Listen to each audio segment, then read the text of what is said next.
Lumaki sa hirap ang isang binata, walang mamahaling damit na nadadala.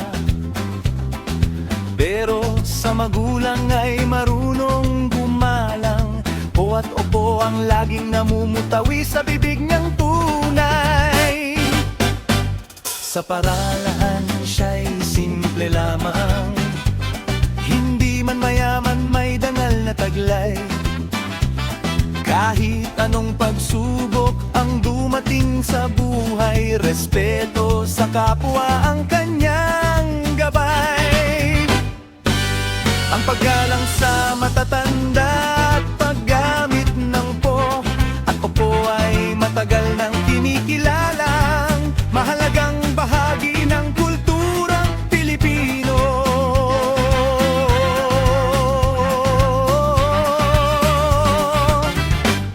Respeto ang yaman na hindi nananakaw, mas mahal pa sa gintong kumikinang sa araw.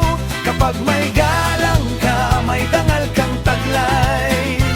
Respeto ang yaman na habang buhay mong dala. May kaklase siyang mayabang at magastos, laging nangungutya at mapanlait sa kapos. Ngunit isang araw nang siya'y mangailangan, ang binatang magalang ang kanyang nalapitan. Hindi siya nagtanim ng sama ng loob, bagkus ay tumulong kahit siya'y napagod. Dahil alam niyang ang tunay na lakas ay pusong marunong umunawa sa lahat. Ang respeto ay hindi lamang sa matatanda, kundi pati sa dignidad, damdamin at karapatan ng kapwa. Respeto ang yaman na hindi nananakaw, mas mahal pa sa gintong kumikinang sa araw. Kapag may galang ka, may dangal kang taglay. Respeto ang yaman na habang buhay mong dala. Hindi nasusukat sa pera ang halaga, kundi sa asal na ipinapakita. Marunong kang gumalang at magmahal, bubuksan ang buhay ang maraming dalan. Lumipas ang taon, siya'y nagtagumpay dahil sa mabuting pangalang iniwan sa bayan. Tinuruan niya ang mga kabataan na ang respeto'y susi sa magandang samahan. Respeto ang yaman na hindi kumukupas, kahit lumipas pa ang maraming bukas. Sa tahanan, paaralan at buong lipunan, respeto ang yaman ng bawat mamamayan. Kaya't galangin mo ang iyong magulang,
panahon may bagyong dumating, maraming nawala ng tahanan at mithiin. Ang batang minsang nilait ang unang tumulong, nag-abot ng kamay sa mga taong nalugmok.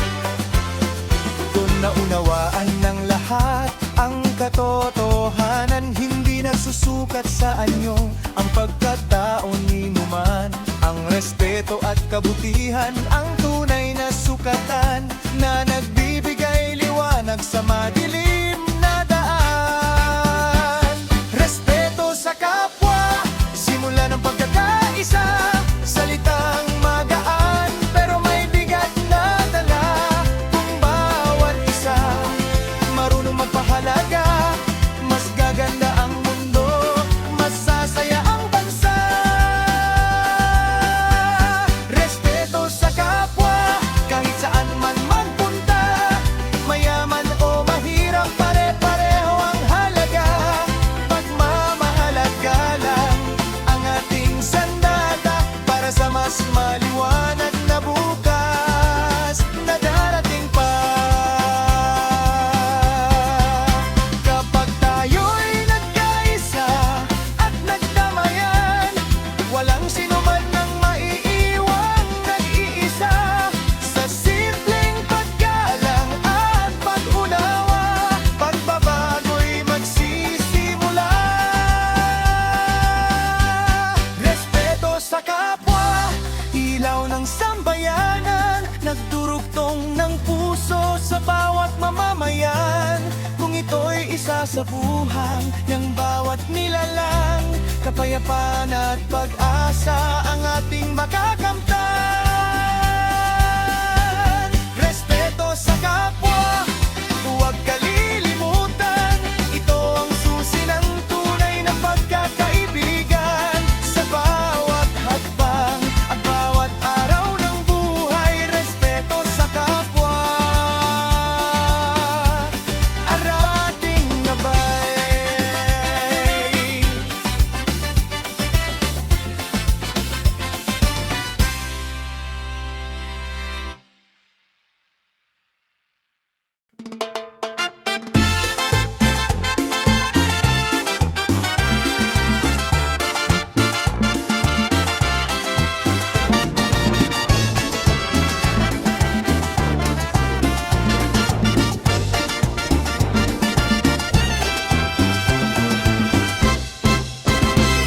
Sa umagang malamig, sila'y unang gumigising, para sa pangarap ko buong lakas na gumagawa rin. Kahit pagod ang katawan, ngiti pa rin ang alay. Pagmamahal ng magulang, walang katumbas na tunay.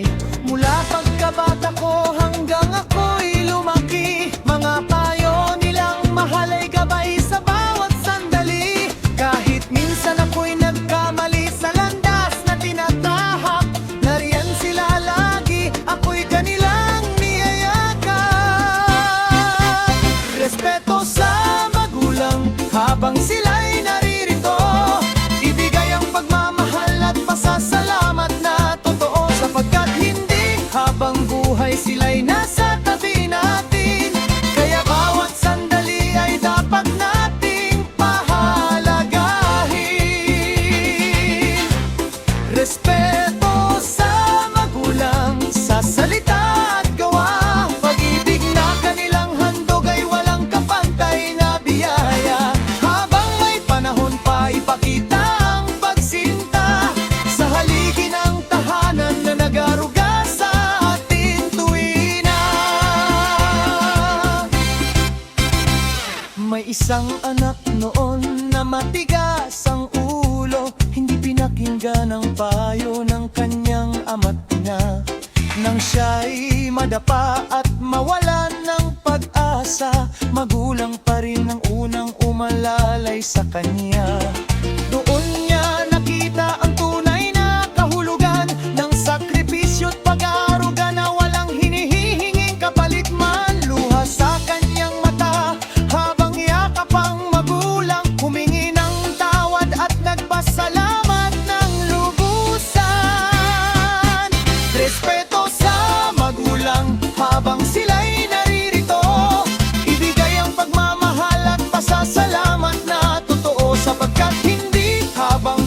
ay sila'y nasa tabi natin.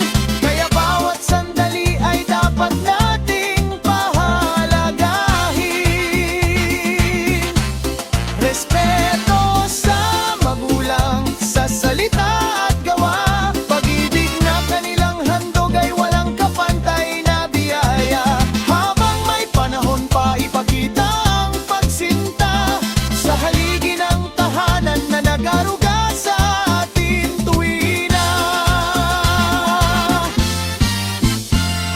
Kapag dumating ang araw na ako'y magtagumpay, hindi ko malilimutan ang kanilang mga sakripisyo't gabay. Ang bawat tagumpay ko'y bunga ng kanilang pagmamahal na nagsilbing ilaw sa madilim kong paglalakbay. Respeto sa magulang, awiting aking iaalay.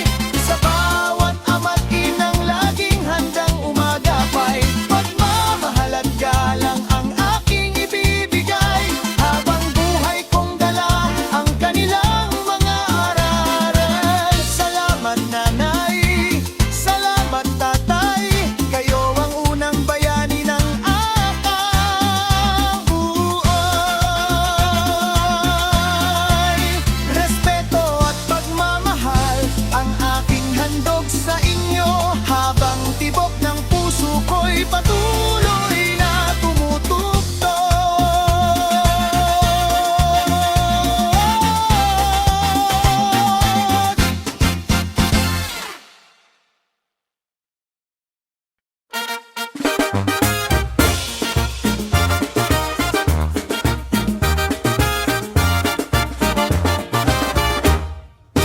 Sa isang baryong tahimik sa gilid ng kabundukan, may lalaking simple lamang ang pamumuhay sa tahanan.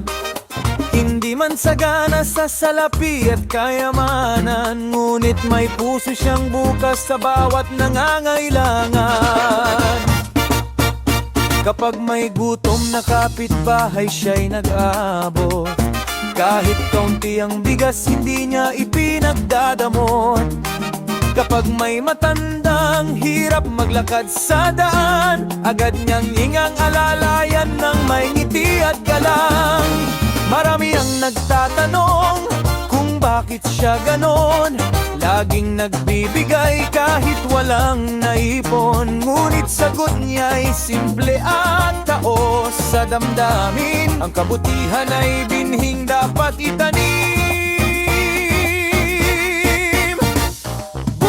Kabutihan ay pag-ibig na totoo, babalik sa'yo balang araw ang bawat tulong mo. Kapag puso'y marunong magmahal at umunawa, pagpapala'y darating na higit sa inaasahan pa. Bunga ng kabutihan, ilaw sa madilim na daan, nagbibigay pag-asa sa bawat nahihirapan. Sa mundong puno ng pagsubok at alinlangan, kabutihan pa rin ang pinakamahalagang yaman.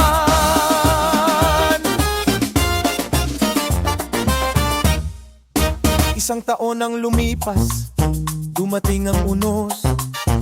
Nasira ang kanyang bahay sa hagupit ng malakas na bugso. Wala siyang malapitan at halos mawalan ng pag-asa, habang pinagmamasdan ng nawasak niyang tahanan. Ngunit kinaumagahan ay may kumatok sa pinto, mga taong natulungan niya noon ang siyang naroon. May dalang pagkain, kahoy at mga kagamitan upang muling maitayo ang kanyang tahanan. Luha ang dumaloy sa kanyang mga mata, dahil sa kabutihang minsang kanyang ipinakita. Ngayon ay bumalik bilang biyayang dala ng mga pusong minsan niyang pinasaya. Bunga ng kabutihan ay pag-ibig na totoo, babalik sa'yo balang araw ang bawat tulong mo. Kapag puso'y marunong magmahal at umunawa, pagpapala'y darating na higit sa inaasahan pa.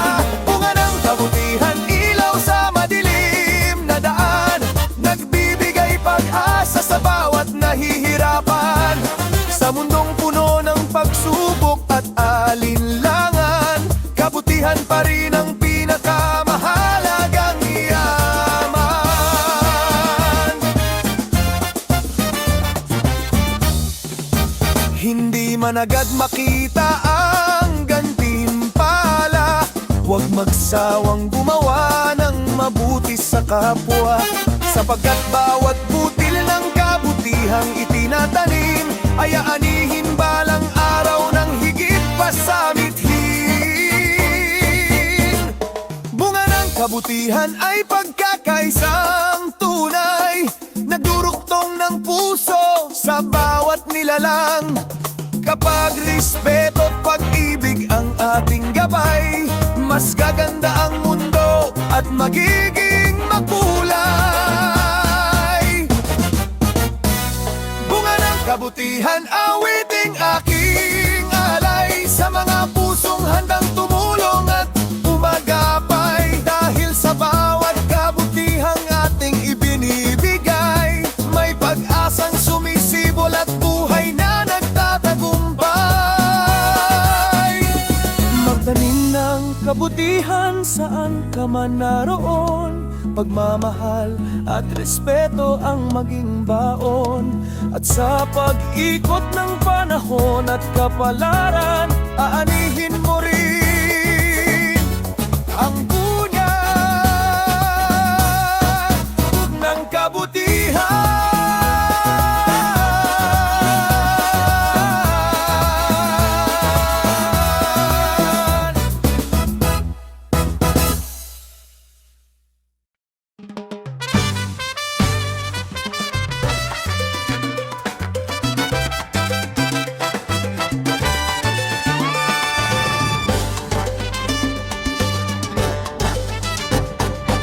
Isang maliit na bayan sa tabing ilog, may binatang nangangarap kahit buhay ay salat at kapos. Araw-araw siyang naglalakad sa maalikabok na daan, bitbit ang pag-asa at mga aral ng kanyang magulang. Sabi ng kanyang ama, anak, tandaan mo lagi, ang dangal ay kayamanang hindi mananakaw kahit gabi. Maraming madaling landas na maaring tahakin, ngunit ang tama ang piliin kahit ito'y mahirap lakarin. Kaya bawat hakbang na kanyang ginagawa, may paggalang sa kapwa at tiwala sa may kapal na kasama. Ito ang daang may karangalan, landas ng katotohanan. Kahit mabagal ang pag-abante, puso'y payapa at marangal palagi. Daang may karangalan, ilaw sa kadiliman, gabing puno ng tukso at kasinungalingan. Kapag respeto at dangal ang hawak mong sandigan, hindi ka maliligaw sa iyong patutunguhan.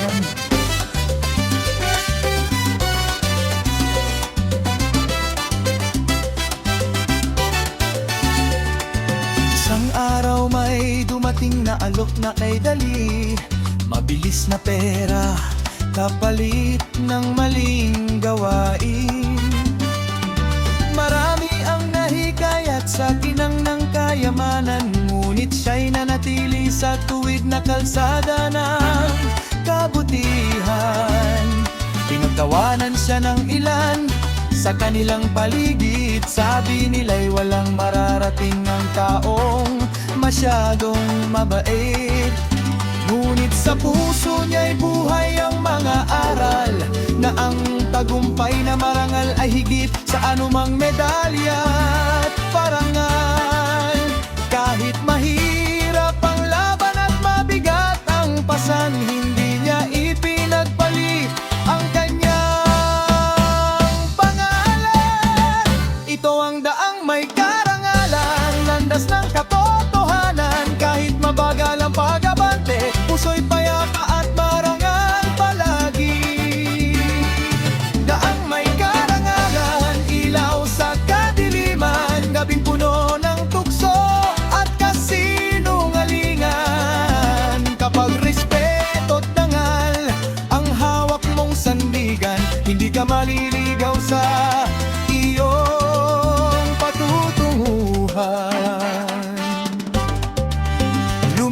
isang mga taon at siya'y nagtagumpay.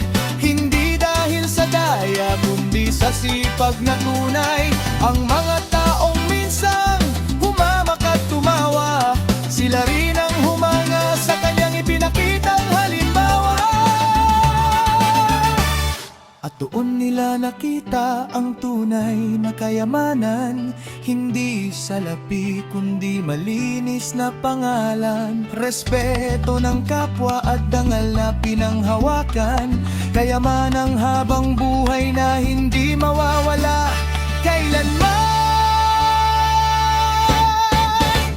Ito ang daang may karangal, landas ng pag-asa at kabutihan sa bawat hakbang at bawat laban. Respeto ang gabay sa buhay na makabuluhan. Daang may karangalan, awiting iaawit para sa mga pusong hindi sumusuko sa bait. Kahit anong unos ang dumaan sa buhay, ang taong may dangal ay mananatili matibay.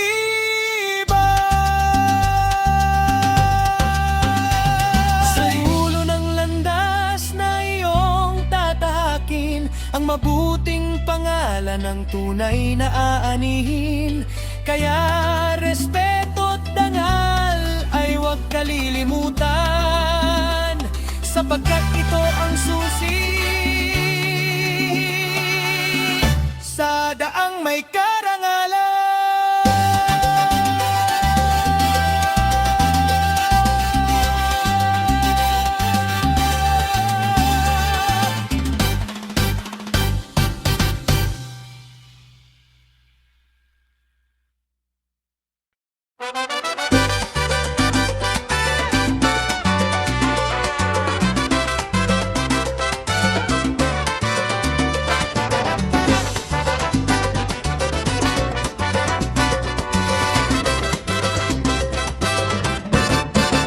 Sa isang baryong tahimik sa paanan ng bundok, may batang sinardo na masayahin ngunit pasaway ng lubos. Mahilig siyang gumala, ay gabi na ang oras, at hindi pinakikinggan ang payo ng kanyang mga magulang. Sabi ng kanyang ina, anak, mag-ingat ka palagi. Ngunit tila hangin lamang ang kanyang naririnig lagi. Mga bilin ng amay kanyang binabaliwala, dahil akala niya'y alam na niya ang tama. Bata pa ang isip at puno ng kumpiyansa, hindi yan nakita ang halaga ng pang-aralang mamahal. Ngunit ang batang nakinig, sa huli ay natuturin na ang mga payo'y ilaw sa landas na tatahakin. Respeto sa magulang at sa mga nakatatanda ay gabay na mahalaga sa bawat yuko ng buhay. Ang batang nakinig, nagbago ang pananaw sa bawat aral na kanyang natutunan araw-araw. Dahil ang pusong marunong makinig at umunawa ay pusong handang umunlad at magmahal sa kapwa. Isang araw siya'y napalayo sa kagubatan, kasama ang barkada sa walang kabuluhang lakaran. Nang dumilim ang paligid at umulan ng malakas, hindi nila alam ang daang pauwi sa kanilang landas. Takot ang kanyang naramdaman sa gitna ng dilim. Naalala niya ang mga payong hindi niya pinansin. Ang bili ng ama na huwag lumayo ng mag-isa, at ang paalala ng ina na laging mag-ingat sa daan. Sa gitna ng unos ay sa kanya naunawaan na ang mga pangaral ay bunga ng pagmamahal. Ngunit ang batang nakinig, sa huli ay natuturin na ang mga payo'y ilaw sa landas na tatahakin. Respeto sa magulang at sa mga nakatatanda ay gabay na mahalaga ng bubuhay. Ang batang nakinig, nagbago ang pananaw sa bawat aral na kanyang natutunan araw-araw. Dahil ang pusong marunong makinig at umunawa ay pusong handang umunlad at magmahal sa kapwa. Pag-uwi niya'y mahigpit siyang niyakap ng mga magulang na buong gabing naghanap. Luha ng pagsisisi ang kanyang naibuhos habang humihingi ng tawad sa kanyang pagkukulang. Mula noon ay natuto siyang magbigay galang at pahalagahan ang bawat payong natatanggap, sapagkat ang karunungan ng matatanda ay kayamanang hindi matutumbasan ng gintot pilat. Ang batang nakinig ay naging mabuting halimbawa sa mga kabataang minsan ding naligaw ng landas. Sa respeto at pagsunod ay natagpuan niya ang tunay na kahulugan ng mabuting pagkatao. Ang batang nakinig, awiting may aral na sa bawat kabataan ay nagsisilbing tanglaw. Kapag tayo'y marunong makinig at gumalang, mas magiging maliwana ang ating kinabukasan. Makinig sa payo ng mga nagmamahal sa'yo, sapagkat doon nakatago ang mga aral ng mundo.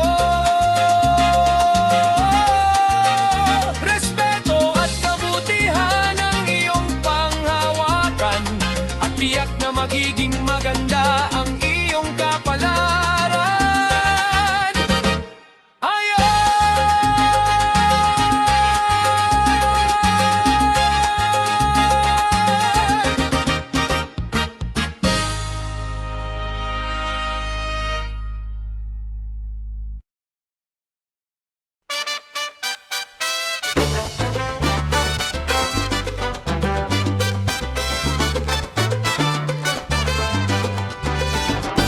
Sa umaga'y may ngiti sa aming tahanan, pagmamahalan ang laging pinanghahawakan. Sama-samang kumakain, sama-samang nagdarasal, pusong nagkakaisa ang siyang tunay na dangal. Kapag may respeto at pag-unawa, lahat ng problema ay kayang harapin ng payapa. Masayang tahanan, puno ng ligaya, pag-ibig at galang ang laging kasama. Magulang ay mahal, dapat igalang, sa kanilang aral tayo'y ginagabayan. Masayang tahanan, biyayang tunay, pamilyang nagmamahal ang yaman ng buhay. Si nanay ay laging handang magaruga, si tatay na may nagsisikap para sa pamilya. Ang bawat payo nila'y aming pinapahalagahan, dahil sa pagmamahal nila kami lumalahan. Kapag may respeto at pag-unawa, lahat ng problema'y kayang harapin ng payapa. Masayang tahanan, puno ng ligaya, pag-ibig at galang ang laging kasama. Magulang ay mahal, dapat igalang, sa kanilang aral tayo'y ginagabayan. Masayang tahanan, biyayang tunay, pamilyang nagmamahal ang yaman ng buhay. Kahit may unos na dumaan sa landas, basta't magkakasama may pag-asang bukas. Walang kayamanang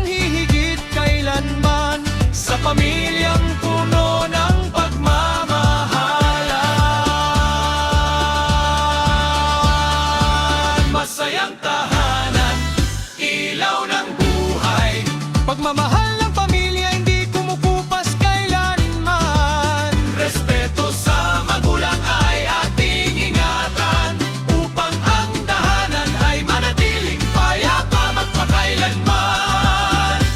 Sa puso't isipan ay laging tatandaan, ang masayang tahanan ay biyayang walang hanggan.